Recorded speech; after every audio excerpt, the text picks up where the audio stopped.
listener production. Welcome to the Motorsport Brief. It's Wednesday, the 8th of November 2023. After the race that stops the nation was run yesterday, we are putting the emphasis in our world, back on the kind of horsepower you know and love, and a return to Mount Panorama Bathurst this weekend for an international event that looks set to be a fierce and intense battle between those on the World Tour and some very impressive Aussies.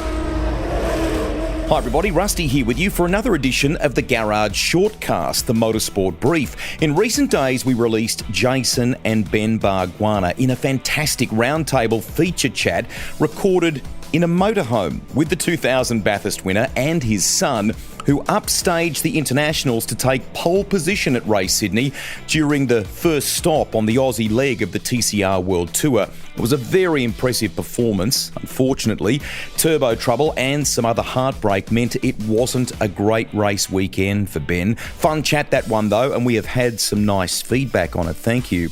We have a couple of gun bike riders coming up in our regular fortnightly feature episode offering.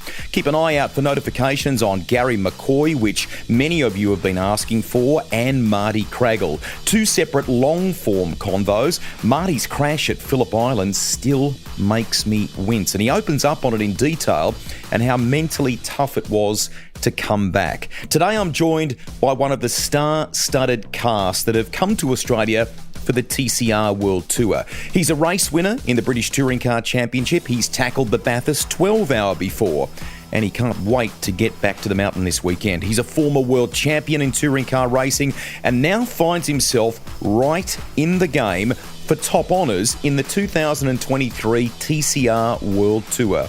We spoke to Rob Huff before setting off on a road trip, bit of a Griswold Tour to Mount Panorama. Rob, welcome. Morning, mate. How are we? I'm very good. Hey, can we start with a debrief on Sydney Motorsport Park? How satisfying was that win for you? Yeah, pretty epic weekend. Lots of points, obviously, which was the main goal. We started off. I mean, you guys are quick. I think as a national championship, you guys are definitely the quickest guys we've come across this year.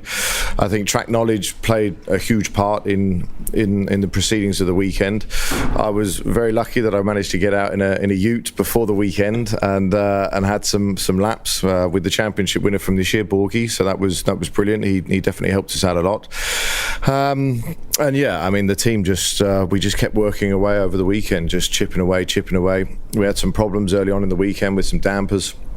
Effectively some failures causing us some issues, so we lost some track time from that, but yeah, ultimately guys did an absolutely brilliant job, gave us a car that we could really work with, and yeah, obviously race 3 it all came together, but to walk away with a P4, a P2 and a win over the weekend, I think we got the biggest points haul in the World Tour, and put us back up to second in the championship, only 1 point away. Mega. We'll get to that in a second. You also were kind of determined in that final one not to let Will Brown win it.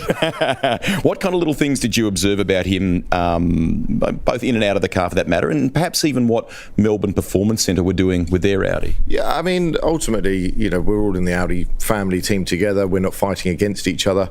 So, ultimately we agreed early on that we'd all help each other out with data and all the rest of it. I think setup-wise, their car is hugely different to how we run ours. We very much have our base setup that we always work from, and it is quite drastically different to what they have. We never went near what they had. We just worked on what we had, and I think most importantly, the biggest deficit over the weekend was turn 1. I think that was pretty clear, even on the TVs as well. And the first race just about scoring points, and Will just obviously disappeared. Race 2 with the reverse grid race, he got past a few people quite early. There was a bit of carnage at turn 2 and turn 3, so he snuck through and was behind me, and I just got on the radio and said that there's no point in holding him up. Let's let him go. But yeah, race 3 was not going to happen. Race 3, we really got everything together. The car felt great. And so just fully sent it effectively. First couple of laps, I was a little bit tentative through turn 1. obviously, it was great to have Fred up there with me as well. That gave us confidence, and obviously, knowing Will was there as well, it's not like we're fighting against the limit. I knew he wasn't going to do anything stupid. He very much understood our position from the weekend. We'd made mates over the weekend. We've been chatting and working well together. So, and I think he probably knew that race 3, if I felt my car was on the pace, then he'd be struggling in that one. But yeah, just got a really good start. Obviously, he got a jump start anyway. And then just got my head down. I knew if I could keep him behind me for the first 3 laps, then we'd be in with a shot. So just 0 mistakes, and brought it home. Cool. As you say, 1 point now off Norbert Mikulis. You know Bathurst, right? So that must give you a little bit of extra confidence for the weekend. How much does that time in the 12-hour help you going into this one? Yeah, I think hugely. Ultimately, it was a long time ago, but confidence-wise, mental confidence-wise, it definitely plays a big part that I know the track probably as well as anyone. Probably Fred knows the track the best from our side, let's say, because he's done 3 12 hours, and he did the 12-hour this year as well. So it's been a long while since I was there, but I know the track. And having been in the car a lot recently as well definitely helps. We did a test at Hockenheim a few weeks ago, and then obviously being doing 3 rounds last weekend just gone, definitely gives you confidence in the feeling of the car and where everything's at. So yeah, for me, definitely confident going in this weekend. We just got to stay out of trouble. Ultimately we the first 2 races last weekend, we just stayed out of trouble. We picked our way through. We took our moments and our opportunities, and race 3 was the prime opportunity. And we just got to do it the same again this weekend. Just stay out of trouble. I've got a great teammate in Fred Vervish who's really backing me up a lot. He's playing a huge part. He qualified 19th, and I think within 3 laps he was behind me in P5 or 6 in race 1. And seeing that blue Audi behind you as well, that gives you great confidence. And race 3, he could have very easily. He had a hell of a start in race 3. He timed the lights perfectly. He could have very easily stuck it up the inside, but he did the teammate thing, backed out of it, and just protected me, which was brilliant. So yeah, just all of those little things together just give you huge confidence going forward. I mean, ultimately, racing is racing. Excuse my French, shit happens, and you just have to deal with it. But ultimately, we stayed out of all that trouble, and that's been our game plan all year. I think ultimately know that our car isn't quite in qualifying a match for the Hyundai and the Lincoln Co when the weights are where they are, but we know we've got a hell of a race car, and we've raced it hard this year, and that's where we've gained everything this year. So that leads us to what the car should be like at Bathurst. Some of the crew are sitting with us here as we record. Will it be the right knife for the fight at Mount Panorama? I mean, you come off the back of Audi winning all the races at Sydney Motorsport Park. Do you feel like it'll be good up there? Yeah, and I think that was probably a bit of a surprise for us. And I think if we hadn't have had the mixed qualifying, we probably would have seen quite a different weekend in Sydney. The links were absolutely flying. They were 1, 2, 3, 4 in the practice sessions. But obviously the heavens opened in the first lap of qualifying. The guys that stayed out, I mean, I was amazed because we were effectively last in the pit lane, so we could see what everyone else was doing. And coming around that first lap, our plan was to come in and do a front to rear swap. But obviously after around the lap, the heavens opened, and I saw almost everyone dive for the pit lane, and I was like, no, we've got to go. So we went, we did the lap. That put us, I think, in the end P5 or P6 in Q1. But I think only 1 link made it through. So yeah, ultimately you can have the fastest car, you can race it as well as you want, but when the heavens open, and we saw in race 1, the heavens opened at turn 2, we came through after the safety car, so weather plays a huge part in it. So I think we're all probably hoping for a bit of consistent weather this weekend, and that will allow us to effectively initiate our game plans. But I definitely think Bathurst is one that should suit our car very much. Those hugely long straights. Again, I think we saw in race 3, our car Will's car seems to carry a lot of speed in. Our car seems to carry a lot of speed out. So we very much work on those factors. And Bathurst, for sure, you want to be quick down those straights, and that's about carrying the speed. A quick break now on the Motorsport Brief. More from Rob Huff in just a few moments. This is the Rusty's Garage shortcast. After a fantastic weekend of racing at Sydney Motorsport Park, we are about to hit the road to Bathurst with today's guest. Now, before we set off, we chatted to Rob Huff about winning Down Under and the title fight that he is now right in the thick of. Let's continue the convo.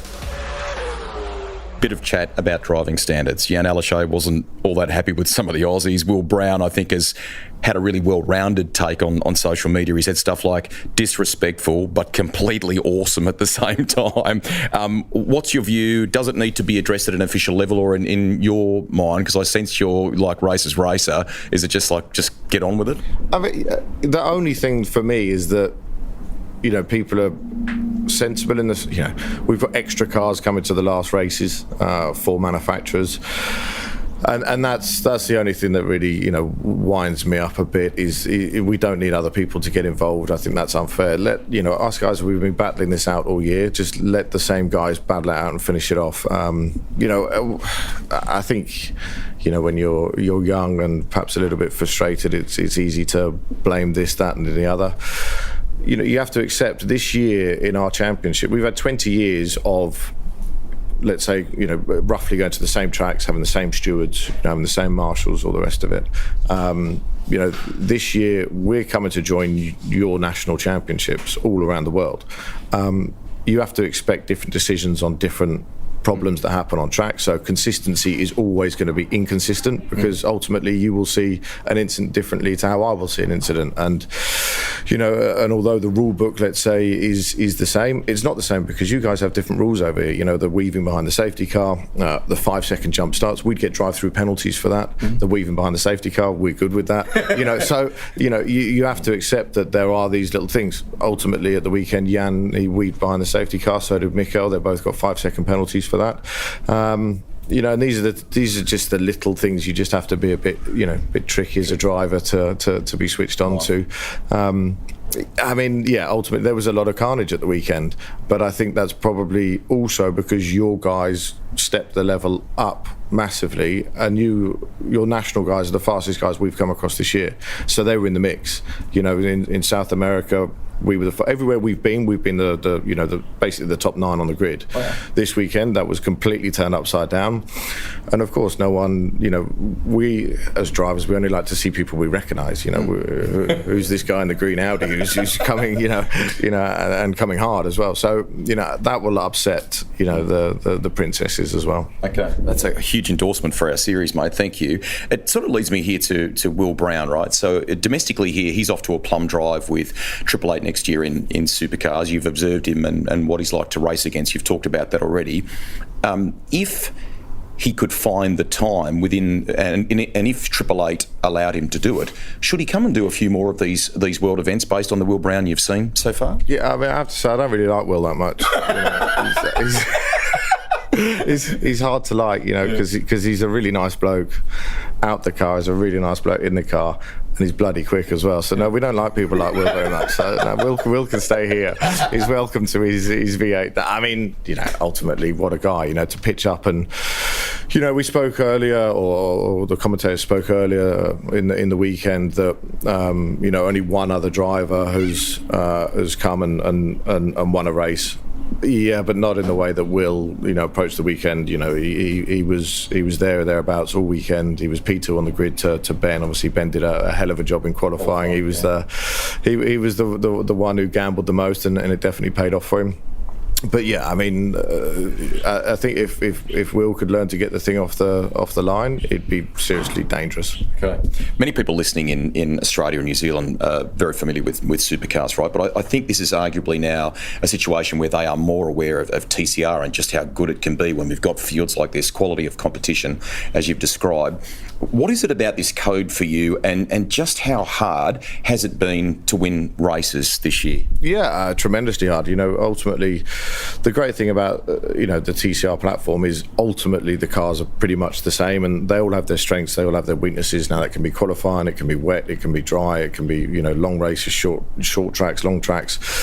You know, and you just hope that in the end of the year that sort of comes full circle and plays equally, let's say, between everyone.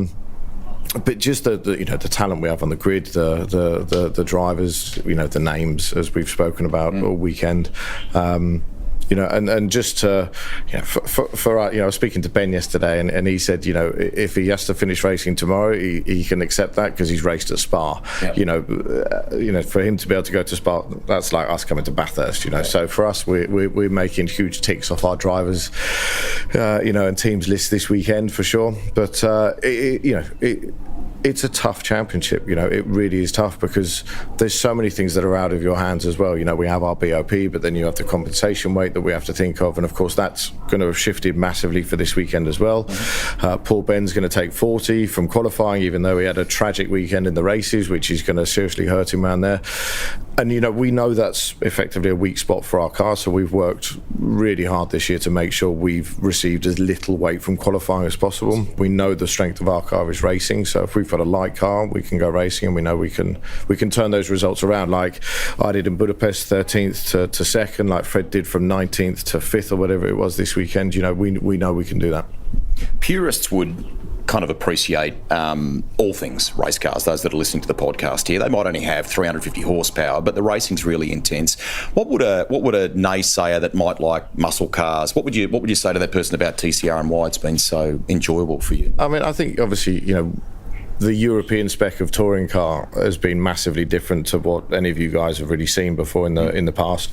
We used to race 1600 turbos, and they were our top level, but we were banging 450 horsepower from those. Ultimately, racing is racing. We saw there was a smaller race this weekend that I was watching. I mean, obviously, I don't get to watch our races because I'm in them, but I was watching a smaller race. There was only like 10 cars in it. It looked like quite a sort of slowish one-make championship, but the race, the Hyundai XLs, I think it was. There you go. That race before ours was just insane. You don't need fast, big, loud cars to make a spectacle. You just need equality, but cars that can overtake, drivers that normally we do have a lot of respect for each other. It seems it all went out the window last weekend, but you just want close, hard racing, and ultimately that's what motorsport fans love. Of course, we all love a huge V8. Jumping in that Ute on Thursday for me was literally a dream come true. I've grown up seeing these things, always wanted to have a go in one, and obviously Borgie gave me the opportunity, so jumped in that. But ultimately, we don't need thunderous V8s. Our little front-wheel drive shopping cars are quite adequate. They're better than adequate. Right, a couple to finish here because you've been good with your time. Thank you. What is still on the to-do list in your career? I mean, we love the style of racer that you are. Clearly, you enjoy it. Young at heart, but there are some younger drivers coming through. Where are you at? Yeah, I mean, when I started this 20 years ago, I was the youngest driver in the championship. Now I'm the oldest, but still seem to be doing pretty well at it. So, I mean, the number one goal obviously is to win this thing this year. I've been very lucky that I've been involved with 4 different types of car in the World Championship over 20 years, 4, maybe 5 different spec of cars. And this would be, my 5th year in the TCR. And it's a huge empty box that I need to tick to win this thing before I then think about what I do moving forward. But ultimately it's been a hell of a year. I want to keep pushing, just focusing on this year, and if we get to Macau with a shout of winning this thing, I'm pretty confident. Cool. There was a little bit of chat about maybe BTCC. Would you go full circle, and what's that rumour like? Yeah, I mean, I jumped in a car halfway through the season this year at Knockhill. I've just moved back to the UK, so ultimately it was an opportunity to get my name back in the BTCC paddock. Obviously, BTC's huge. It's definitely something I'm looking at, moving forward. 20 years of travelling around the world has taken its toll, probably. But yeah, I mean, to be able to race closer to home would obviously fit very well with my family and all the rest of it. So let's see. But like I say, I want to get this thing done. I want to get this box ticked. And if we give me a call Monday after Macau and let's talk about it again. Seems like you and Norbert Michaelis get on pretty well. I mean, you've talked about, it's only 1 point between the pair of you going in. On Sydney Harbour yesterday for a jet boat ride was a lot of fun, some good laughs there. Do you park all that for Bathurst from this point on? Does it get a bit stressier between you two, or is it pretty easy going? No, I think life between me and Norby is pretty boring, if I'm honest, because we have been good mates for 15 years now, since he arrived in the championship. And again, Will's like Norby's like Will. He's just annoyingly nice and fast and always produces results. I hope they say the same about me as well. But ultimately, just may the best man win. I think we're both in positions situations in our life where we want it more than anything, it would be like a complete full circle for both of us. So yeah, I mean, I'm pretty confident, but let's see what happens. Because at the end of the day, you know, two race weekends that I know are going to suit me and my car very well. But racing is racing, and no one knows what's going to happen. Cool. To finish, are you going to go hard, or is this about playing for points this weekend at the Mountain? No, we're going deep all the way. Yeah, sending it. Okay, send it. Go well for the rest of the year. You're in with a great shout at this, and it's been fantastic to have you back down under. Thank you very much. Cheers, mate. Thank you. If you happened to catch any of the action on 9 or Stan, you'll know that the racing in Sydney was elbows out, as they say. In fact, that is probably not a good enough description of just how ferocious or savage it was. It was really enjoyable. There's TCR, a title decider in Trans Am, V8 touring cars that have lots of history at the Mountain, the Kiwis taking on the Aussies in the Touring Car Masters. We're going to figure out which of the Gun youngsters will win the Porsche Michelin Sprint Challenge and much more. We would love to see you in Bathurst. Just go to motorsporttickets.com.au if you'd like to come up and take it all in. Organisers of the Brazilian Grand Prix have been issued with a please explain after a track invasion. Max Verstappen chalked up win number 17 of the season, amazing, from Lando Norris. Photo finish for third with the Fonz, Fernando Alonso just edging out Sergio Perez. Tough day for the Aussies with a bit of chaos at the start involving Alex Albon and Kevin Magnussen. Daniel Ricciardo says he is lucky to be alive after some of that debris hit his AlphaTauri. He finished a lap down, and Oscar Piastri 2 laps down in 14th after also suffering damage. Charles Leclerc must be wondering what he has to do for a change of luck, going off on the warm-up lap with hydraulic issues. Well done to Ryan Blaney, who's won the NASCAR title with a second place finish in the race at Phoenix, giving Penske its 4th Cup Series crown, and it's the first back-to-back win for the captain in NASCAR. Looked like Scott McLaughlin was there cheering his stablemate on too. Shane Van Gisbergen can add Aussie racing car wins to his diversely impressive CV. Is there nothing he can't drive or win in? He did that in the supports at a brilliant-looking 6-hour event at Highlands in Cromwell on New Zealand's South Island. After an old-school Le Mans-style run to the cars at the start, Paul Pedersen, Ant Pedersen and Marco Giltrap took out the Enduro in a Mercedes AMG. From Steve Brooks, Bill Riding and Andrew Waite in an Audi, Sam Fillmore and Johnny Reid completed the podium there. Keep an eye out for the trailer to Brawn, the Impossible F1 Story. That's with Keanu Reeves. Don't forget that. You will find it floating around on YouTube, only released in recent days. And you heard Rob Huff singing the praises of the youngsters there in the Excels at Sydney Motorsport Park, with some memorable battles in those little Hyundais between James Lodge, Toby Waghorn, Will Longmore, and others. Names to keep an eye on, right? Add to that a teenager called Alex Gardner, who won the Radical Cup and has his sights on a future in sports car racing overseas. We wish them all well. That is it for this edition of The Brief. We're off to the Mountain for the Bathurst International with a mandatory couple of stops on this road trip along the way to take in some motorsport history, including the Bathurst Museum. You'll be able to see that in the coverage. Catch you next week, everybody. Bye for now.